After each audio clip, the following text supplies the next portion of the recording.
My name is Max Igan. I'm a researcher, filmmaker, radio host. I live in Australia. I do a radio show across Kansas, talk radio. I've been awake for a very long time. I kind of wake up to the control system when I was about 4, realised that something was terribly wrong. Started researching when I was 8 and basically found a way through, lived on the outside of society as a musician for most of my life, but always participated in research on the side as just a matter of interest, kind of a hobby.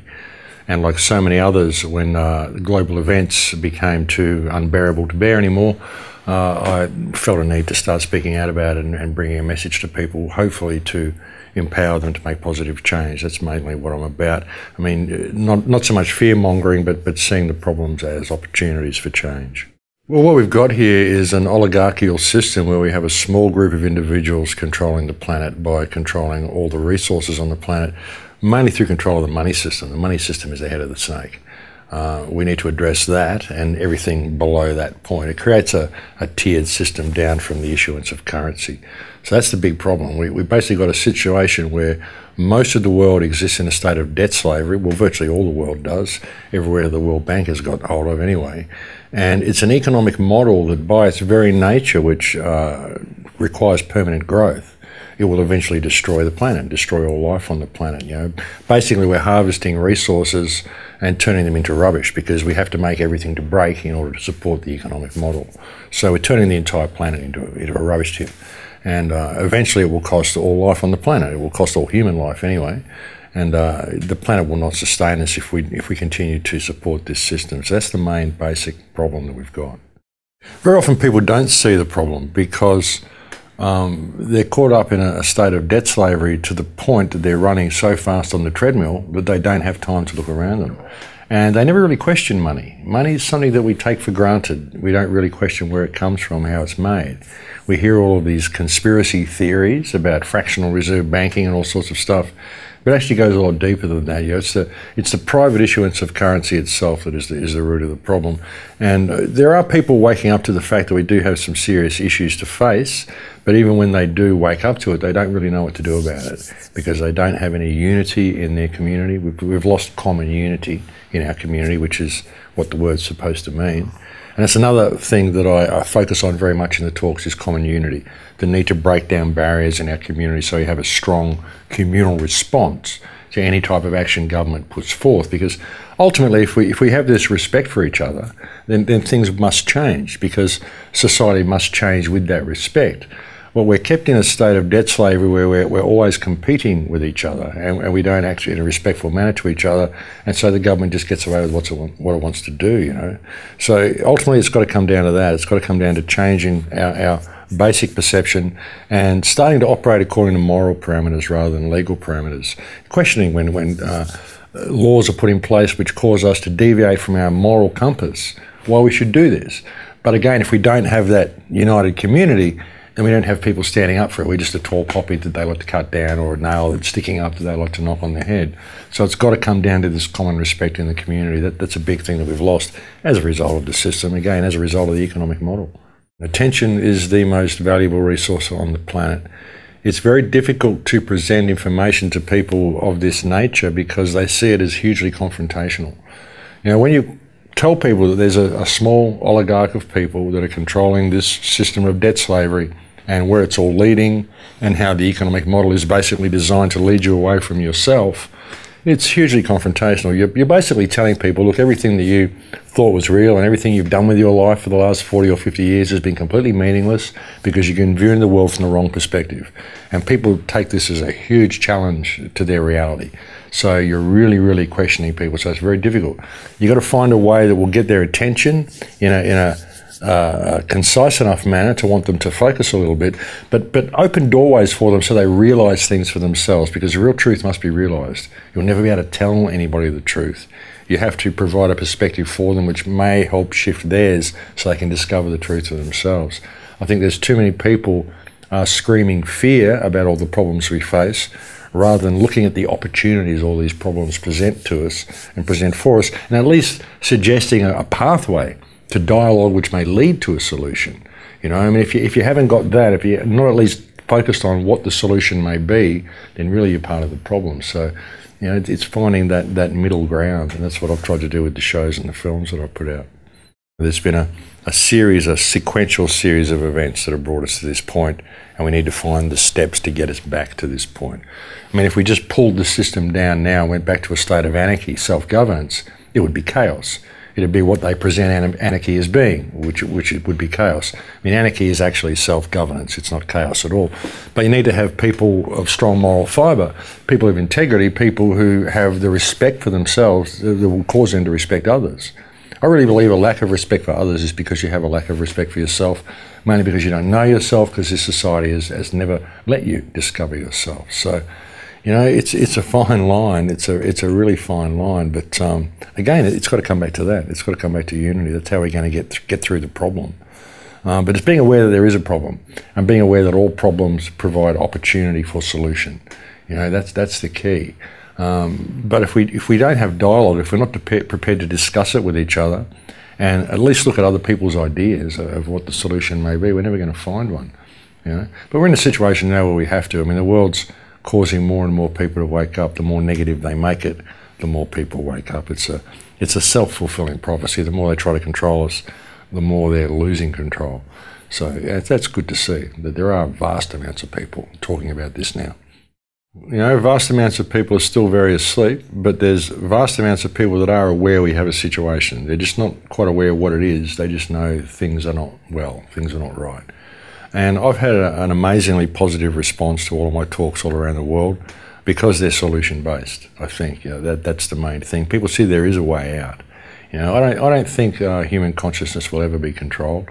I think no matter how much they try to control us, all they will do is succeed, is waking more people up. But it's what they wake up into, whether they wake up into a state of anger and violence, or whether it's anger and positive action. And I'm incredibly angry with what I do. But I do very calm, eloquent radio shows. I channel that anger into positive action, which I feel may empower others. And again, leaning towards opening doorways for them to self-discovery and to discover the truth for themselves. It's really important that we focus that. I think, you know, leading by example is the most important thing we can do. And I've seen an amazing, a lot of people around the planet. Everywhere I've gone, I've seen pockets of resistance. I spoke at Boom Festival in August, and to an audience of about 1,000. A lot of people had never heard the information that I was bringing to them before. And at the conference, I was actually very critical of Israel during the talk because of what the recent incursion into Gaza. I have a lot of friends in Gaza.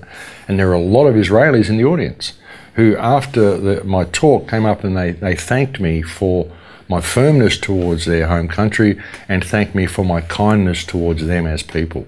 You know, we too often attack the other people. We go, oh, the problem is what Israel is doing to Palestine, so the problem is the Israeli people. When really we need these people to wake up to the fact that their government is controlled as everybody else, because ultimately the only people who will change the Israeli government is the Israeli people. There's no good attacking these people. They've got to realise that all of these governments are basically puppet organisations.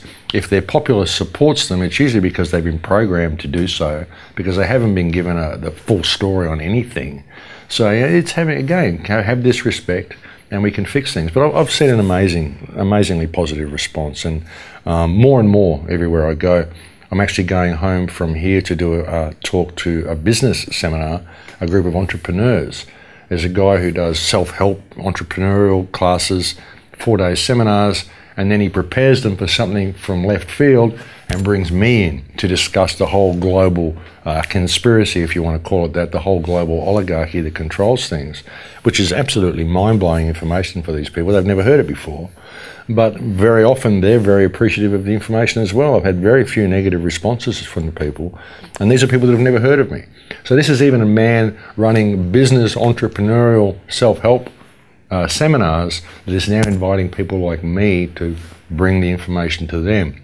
So that's bridging that gap between that world, and just the fact that that world is even interested shows that there is a huge wave of consciousness sweeping across the planet. I think it's only a matter of time before we shift things, you know. 10 or 20 years ago, we were looking at the shadowy government, the shadowy spy novel version of reality that exists in the shadow. Now we're seeing that it's real, and we're seeing that these people aren't really as powerful as we thought they are. But they are pretty powerful. They control a lot of interest. They have an unlimited money supply, which is part of the problem. I mean, and people can't really get that concept in their minds, an unlimited supply of money. You know, for every dollar you spend on trying to wake people up, they can beat you 1,000,000,000 and they can do it every minute of every day. So people are waking up to the fact that this is there, but they're seeing that there's a way out. So, you know, it's all good. I think it's all good. We're going to get through this, you know. The first step, obviously, is changing your perspective of who and what you are into a point where you've got the respect for yourself enough that you can respect other people on an equal standing. And once we've got this respect in our community, then we need to address the money system. Perhaps even addressing the money system before then, if we can find the right way to do it. You know, we have to regain the issuance of currency. The private issuance of currency is what creates a state of artificial scarcity, keeps people running on the treadmill so fast that they don't have time to even respect each other or think about things. You know, but ultimately it's got to come to respect and control of the money system. We do those two things and we've got big change coming. Control of the money system could be done by re-evaluating the tax system, getting people to actually look at it.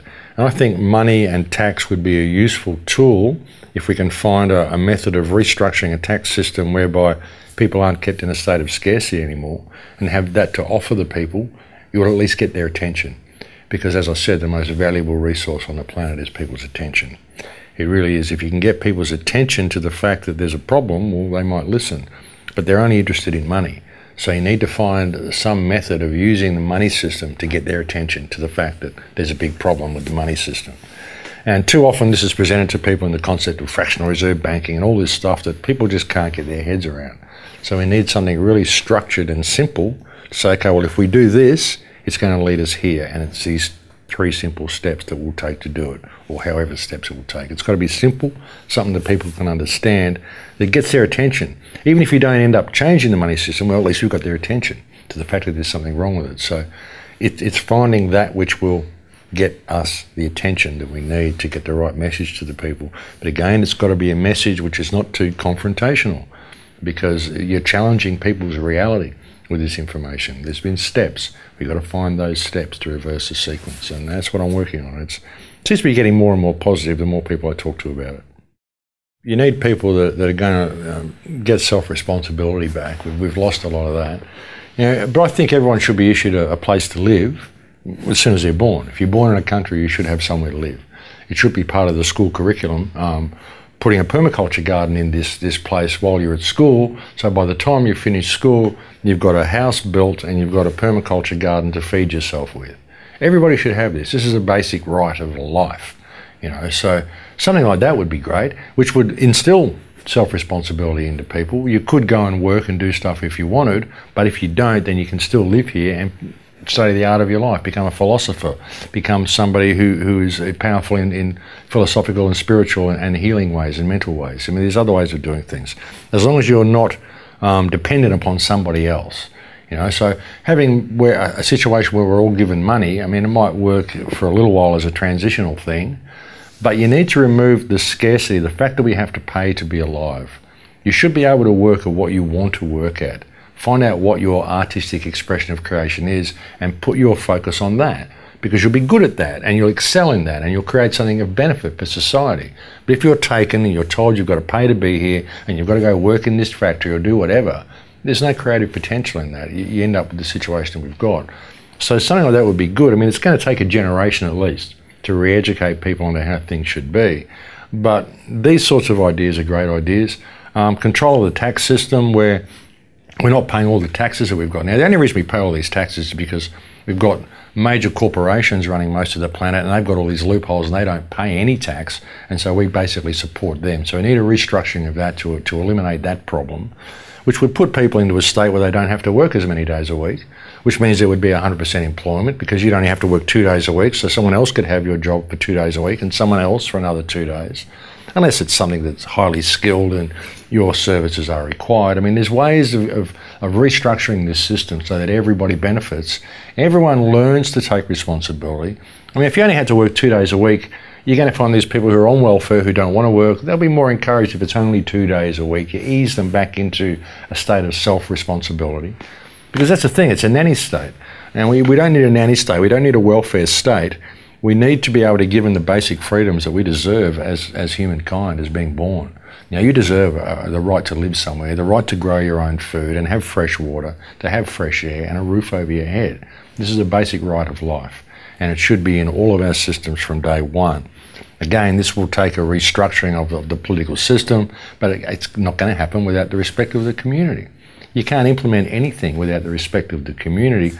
And ultimately, I don't believe we need to restructure the system or create any new system to step out of this system and into that one. All we need to do is restructure what's in here. Because if we change our heart space and we start acting according to moral parameters rather than legal parameters, the system must change with us. It will be an organic thing that goes with our new state of consciousness. We just have to remember who and what we are. That's the big problem. That's the loss of us, the loss of ourself. And then when we do discover ourself, it's just this little self. We don't realise that there's only one self. We're all part of the self. And we've got to have this respect for each other. That's where the change will come. I really believe it will. If we did that, we could change the world in a day. But you know, if everyone just started going, oh my God, let's do what's right in all that we do, rather than just what's right for me, yeah, the world would change. You know, I think we're heading there. That's where we're going. And I think there's no stopping us. The more they bring it on, I just say bring it on, because you're just waking more and more people up.